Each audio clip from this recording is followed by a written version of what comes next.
J'ai comme depuis 25 ans, que ce soit la radio Arthur, Arthur et les pirates, le roi Arthur, puis à la télé, vendredi tout est permis avec Arthur, 5 à 7 avec Arthur.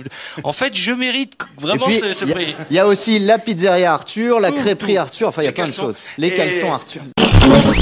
À 80 ans, Denise a toujours des rêves plein la tête. Son souhait le plus cher, sauter en parachute. Si vous aussi vous souhaitez que votre rêve devienne réalité, appelez dès maintenant le 3281. C'est Noël avant Noël. Moi j'ai l'impression que je suis quelqu'un que l'on aime détester et ça ne me dérange pas.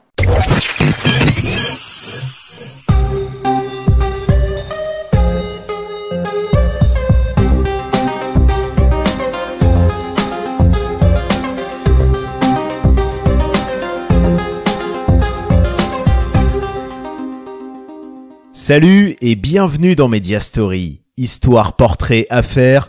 Media Story, c'est le podcast qui raconte les médias.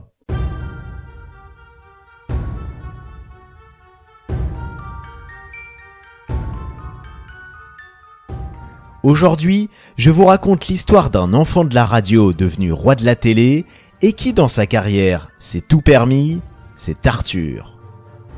Raconter des conneries à la radio, accompagner les téléspectateurs les soirs de réveillon, jouer dans le dîner de cons, diriger une des plus grosses boîtes de prod du PAF ou encore produire un film avec Tom Hanks. Toutes ces expériences figurent sur le CV d'Arthur. Mais comment a-t-il fait tout ça ? Retour sur une carrière pas comme les autres. D'abord, je voudrais remercier l'Académie des Gérards de m'honorer de ce prix que je mérite largement. C'est vrai. Je pense qu'il n'y a pas plus légitime que moi. J'ai comme depuis 25 ans, que ce soit la radio Arthur, Arthur et les pirates, le roi Arthur, puis à la télé, vendredi tout est permis avec Arthur, 5 à 7 avec Arthur. En fait, je mérite vraiment ce prix. Il y a aussi la pizzeria Arthur, la crêperie Arthur, enfin il y a plein de choses. Les caleçons Arthur. Et en fait, je voulais remercier, ça me met du baume au cœur quand même, parce que j'ai l'impression ces derniers temps d'avoir perdu un peu le mojo, vous voyez ce que je veux dire? Non, j'ai beaucoup travaillé parce que je recevais plus de prix. J'étais le mec le plus antipathique, j'ai été largement battu depuis quelques années, le plus arrogant, j'ai l'impression que je suis en train de baisser dans le classement des gens qu'on déteste. Je vais finir dans le classement des gens qu'on aime bien et là j'aurais mal fait mon boulot. Oui, ça sera raté. Donc, merci de m'avoir redonné un peu d'espoir.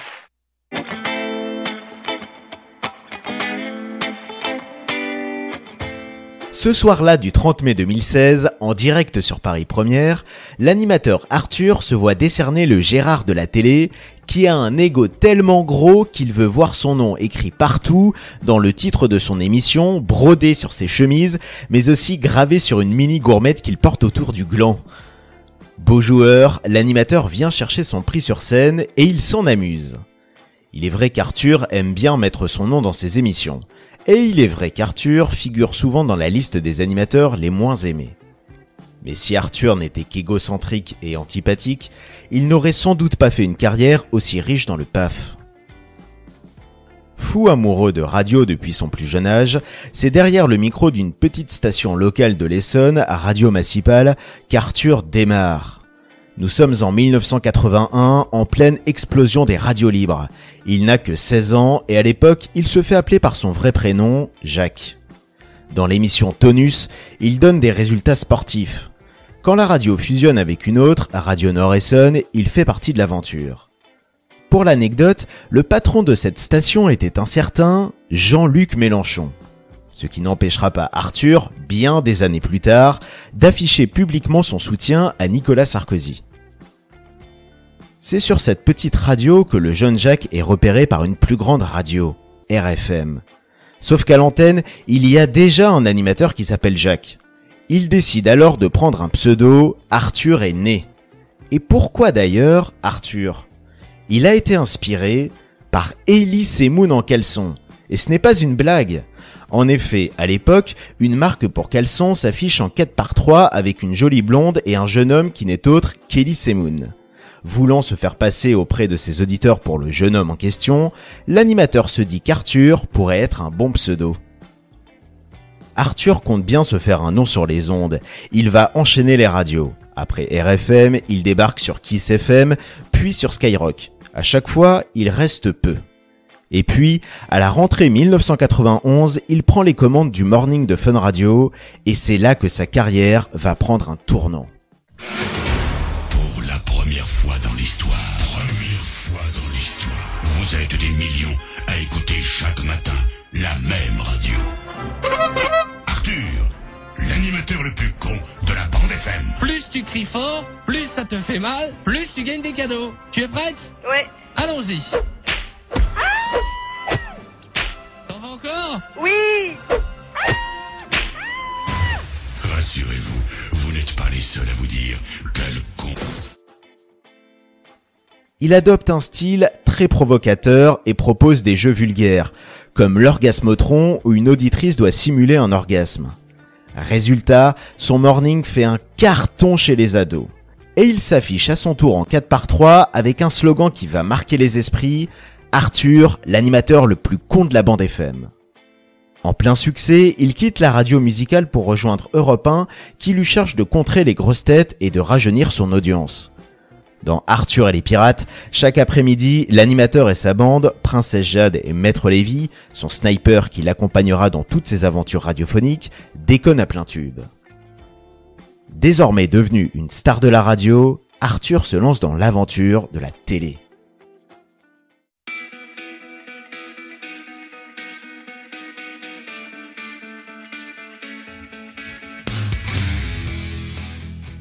Puisque son style provocateur a fait son succès sur Fun Radio, il tente la même chose en télé. Dans l'émission Impossible, diffusée sur TF1 en 1992, dans un décor façon Late Show, il propose des séquences sexy, des happenings et des sketchs. Parmi les humoristes intervenants, Arthur mettra la lumière sur celui qui l'a inspiré pour son pseudo, et qui va se faire un nom dans l'humour, Elie Semoun, qui se produit à l'époque avec Dieudonné. Mais le public de TF1 n'est pas au rendez-vous. L'émission Impossible s'arrête au bout de quelques mois. 2 ans plus tard, en 1994, Arthur revient en télé et dévoile un autre visage. Plus consensuel à l'antenne et plus maîtrisé hors antenne. Arthur a changé et il le doit à 2 rencontres primordiales. D'abord, Carlo Freccero, un des responsables des programmes de France 2 et qui a œuvré sur la 5 de Berlusconi.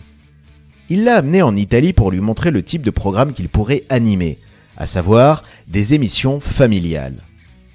La deuxième rencontre déterminante est celle avec Stéphane Courby. Tout comme Arthur, il a moins de 30 ans. Et tout comme Arthur, il est plein d'ambition. À peine sorti d'école de commerce, il rejoint en tant que stagiaire la boîte de prod de Christophe de Chavannes, Coyote. Puis il y est embauché et, audacieux, il propose à De Chavannes qu'ils montent ensemble une nouvelle boîte de prod. De Chavannes refuse et Courby quitte Coyote. Mais il ne lâche pas son projet. Et c'est là qu'il rencontre Arthur, tout aussi ambitieux. Les 2 jeunes loups du PAF s'associent et montent leur boîte de prod, Casse Production. J'ai la chance d'être reçu et d'avoir des propositions de différentes chaînes aujourd'hui. Mais cette fois-ci, j'ai pas le droit à l'erreur, quoi. Donc aussi bien avec Stéphane et avec l'équipe qui prépareront peut-être ma prochaine émission de télé, et puis avec les gens de la chaîne, personne ne veut se planter, quoi, parce que on va pas me donner 1000 fois ma chance, donc on fera un truc qui sera en béton armé où on fera rien. C'est pour ça qu'on prend le temps de regarder ce qui se passe un peu. On sait à peu près ce qu'on veut faire, mais on verrouille. On veut une mécanique imparable, huilée. C'est sur France 2 qu'est diffusée la nouvelle émission d'Arthur, Les Enfants de la télé. Aux côtés de la légende du petit écran, Pierre Tchernia, il propose à ses invités de revivre les plus belles archives de la télévision. Et c'est un carton. Puisque la recette marche, Arthur l'applique pour une nouvelle émission. Il troque Pierre Tchernia par Pascal Sevran et les archives télé par du karaoké. C'est la naissance de la fureur du samedi soir. Là encore, l'audience est au rendez-vous. Côté radio, Arthur change aussi. Fini la provoque à tout prix, place à l'humour en bande organisée. Il quitte Europe 1 pour sa petite sœur, Europe 2, où il présente la matinale qui est une succession de sketchs. À ses côtés, des jeunes talents qui deviendront des cadors dans leur domaine, comme Gad Elmaleh, Tex et Axel Lafont. Si tout sourit à Arthur, il se retrouve rapidement au cœur de l'affaire des animateurs-producteurs. Le scandale des voleurs de patates, comme disaient les Guignols. La pub, la redevance, la défiscalisation ont été rois du pétrole. Et des fois j'étais écœuré, même en bouffant des lingots d'or au petit-déj, on n'aurait pas pu le dépenser tout ce fric. Non vraiment, faut qu'on vous dise merci. Ouais vraiment, vous êtes archi sympa. Vous ne dites rien, vous envoyez l'argent, non vraiment sympa. En plus, vous regardez même pas? Non vraiment, c'est très bien la télé publique. Ah ouais, très bien. Nous en tout cas, on est très contents de la télé publique. Ouais. Si l'argent pose des problèmes sur le service public, ce n'est pas le cas dans le privé. Arthur quitte alors France 2 et fait son comeback sur sa chaîne des débuts, TF1. Ayant la casquette de producteur des Enfants de la télé et de La Fureur, il emporte dans ses valises ses 2 émissions. Et il en lance d'autres, toujours dans la même veine, familiale et divertissante, comme 120 minutes de bonheur, qui fait dans le bêtisier, ou Rêve d'un jour, qui ambitionne d'exaucer les vœux des téléspectateurs. Vendredi, Rêve d'un jour. Arthur va réaliser en direct vos plus beaux rêves de Noël. Tous vos vœux, les plus chers ou les plus fous, seront exaucés. Hermelinda rêvait de revoir sa fille dont elle était séparée depuis 12 ans. Rêve d'un jour est allée jusqu'au Cap-Vert pour la retrouver. Les infirmières de l'hôpital Trousseau avaient un rêve, voir sourire les enfants malades. Pour fêter Noël, elles leur ont offert une journée formidable. À 80 ans, Denise a toujours des rêves plein la tête. Son souhait le plus cher, sauter en parachute.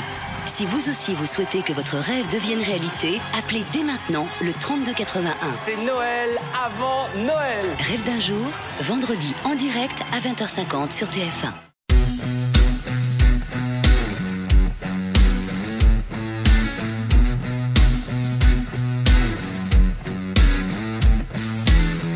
Au début des années 2000, Arthur et Stéphane Courby sont devenus les Golden Boys de la télé.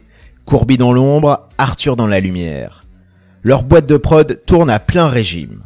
Alors, quand le groupe de production internationale Endemol cherche à s'installer en France, il jette son dévolu sur la société d'Arthur et Courby et la rachète. Et voilà Stéphane Courby et Arthur propulsés respectivement président et vice-président d'Endemol France, la filiale française du groupe Endemol. 11 célibataires coupés du monde. Philippe, Laure, Aziz, Loana, Jean-Édouard, Julie, Sylvie, Kimi, Fabrice Kenza. et Christophe. Filmés dans un loft de 225 mètres carrés, 24 heures sur 24, par 26 caméras et 50 micros. Dans 9 semaines, ils ne seront plus que 2. Qui sera le couple idéal? C'est vous qui décidez. C'est dans la tête de John Demol, le fondateur d'Endemol, qu'est né ce qui va créer un raz-de-marée dans les télés du monde entier, Big Brother, la première émission de télé-réalité d'enfermement. C'est à Arthur et Courby qu'il revient d'exporter Big Brother chez les foyers français. Le 26 avril 2001, Loft Story débarque et va changer le PAF à jamais. Si les critiques pleuvent, les téléspectateurs se comptent en millions. Rien n'arrête Endemol France qui rachète l'essentiel des boîtes de prod du PAF. Arthur et Courby sont alors à la fois producteurs de programmes comme le Big Deal sur TF1 avec Vincent Lagaffe, le vrai journal de Carl Zéro sur Canal, ou On ne peut pas plaire à tout le monde avec Fogiel sur France 3. Parallèlement à sa florissante carrière de businessman, Arthur continue de faire entendre sa voix et de montrer sa tête. À la radio, il a fait son comeback sur Fun Radio où il anime les après-midi aux côtés de Valérie Benaïm et Manu Lévy. Dans son émission Planète Arthur, on retrouvera aussi quelques mois un certain Cyril Hanouna. Bon, on accueille Hanouna. Il est où? Et le Rabbi Homo, je crois qu'on n'a pas le temps aujourd'hui. Il reste combien de temps? Il reste 13-14 minutes. Ah, ça va être juste. Tu peux me passer Emilien? Mais, attends, mais... Emilien, il arrive pas à marcher, Cyril. Ils viennent d'allier Cyril Hanouna. Mais dans quel état vous l'avez mis? Mais non, c'est pas possible. Cyril, C'est pas possible, C'est pas possible. C'est pas possible. Cyril, ça va? Me dites pas que j'étais comme ça, on a tout le temps. Qui m'entend? Alors attends, calmez-vous. Il double le vol. Attendez, un peu de silence, s'il vous plaît. Ah, il est tombé par terre, Tony. Ramasse-le. Oh là là, il est ivre-mort. Ah non, Il est mais ivre-mort. attention, Donne-lui à manger quelque chose. Donnez-lui quelque chose. Je vous rappelle que l'alcool est à consommer avec modération, ce qui n'est pas le cas de Cyril. À cette époque, Hanouna n'est pas encore l'ennemi juré d'Arthur. Celui qui occupe cette place s'appelle Coé.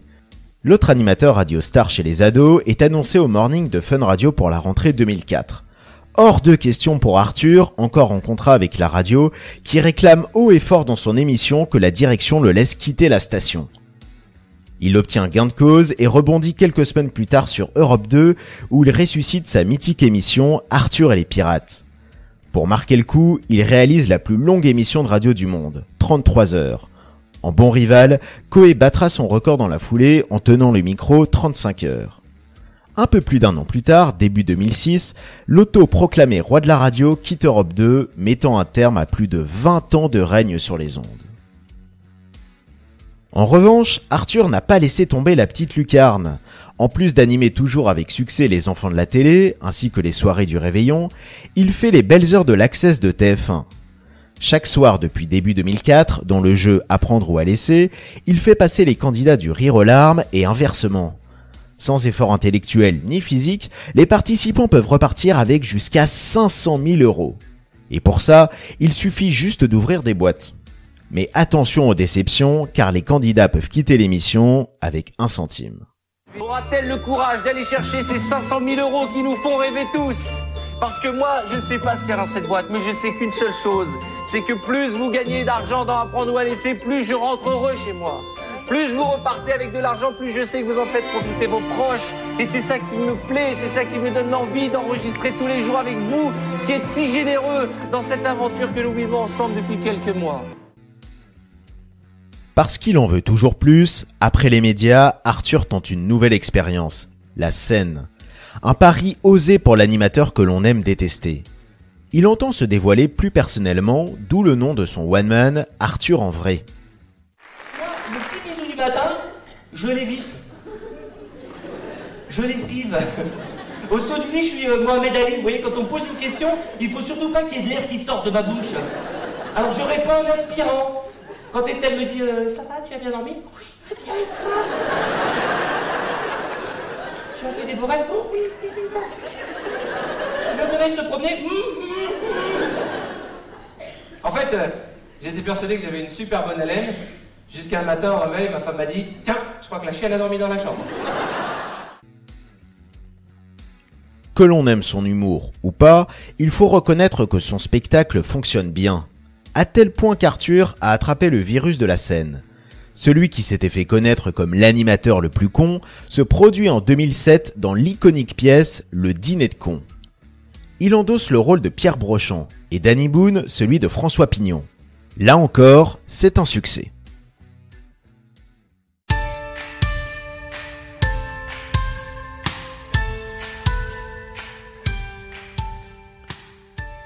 Depuis ces dernières années, Arthur s'est recentré autour de 2 principales activités, la télé et les affaires. Côté télé, il fait toujours partie des visages phares de la Une. Il anime et produit autant des émissions qui sont devenues des vrais rendez-vous, comme Vendredi tout est permis qui va sur ses 10 ans, ou Star sous hypnose, que des programmes qui tombent vite aux oubliettes, comme sa tentative de Late Show, Ce soir avec Arthur, ou celle de son talk show censé concurrencer Touche pas à mon poste, 5 à 7 avec Arthur.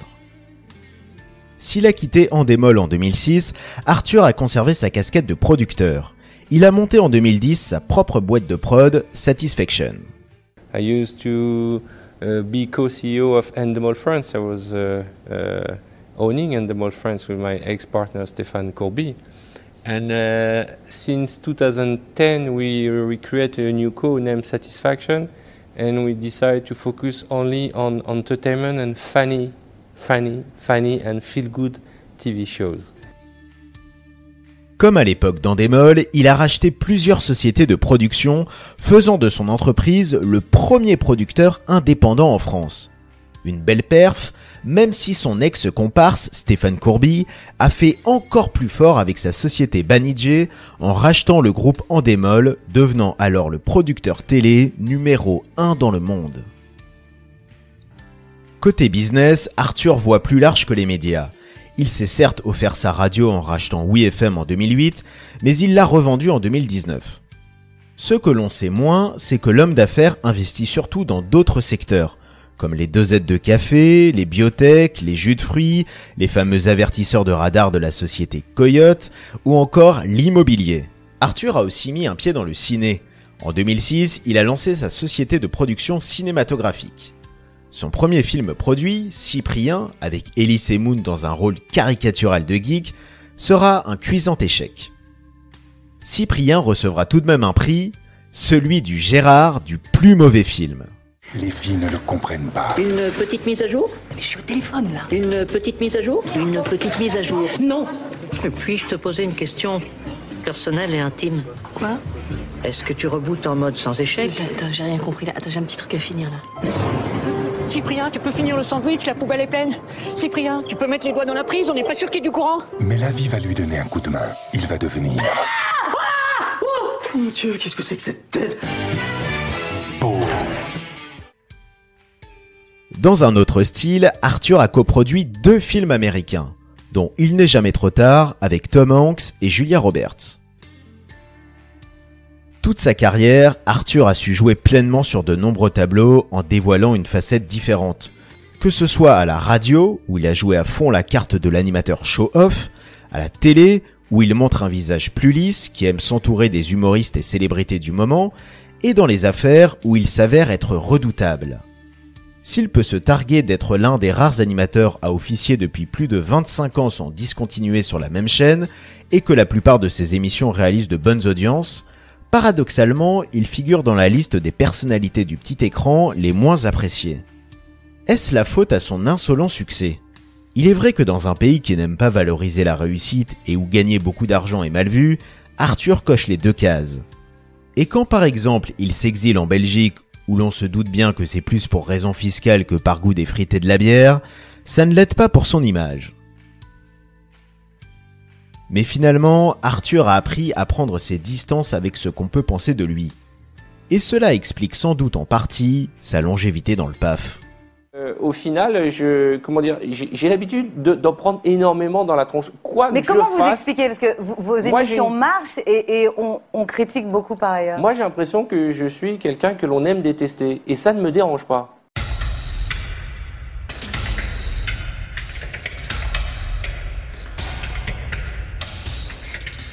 Merci à tous d'avoir suivi ce podcast, à bientôt pour un nouveau Media Story, et pour écouter tout plein d'autres podcasts sur la culture, la société, le ciné, la littérature ou même l'alcool ou le monde de l'entreprise, allez faire un tour du côté des podcasts de Podcut, le label qui va vous en apprendre et vous détendre.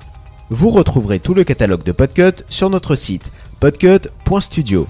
Aussi, si vous souhaitez nous aider à faire vivre le label, n'hésitez pas à faire un don au Patreon de Podcut. À dans un mois pour se replonger dans l'histoire des médias.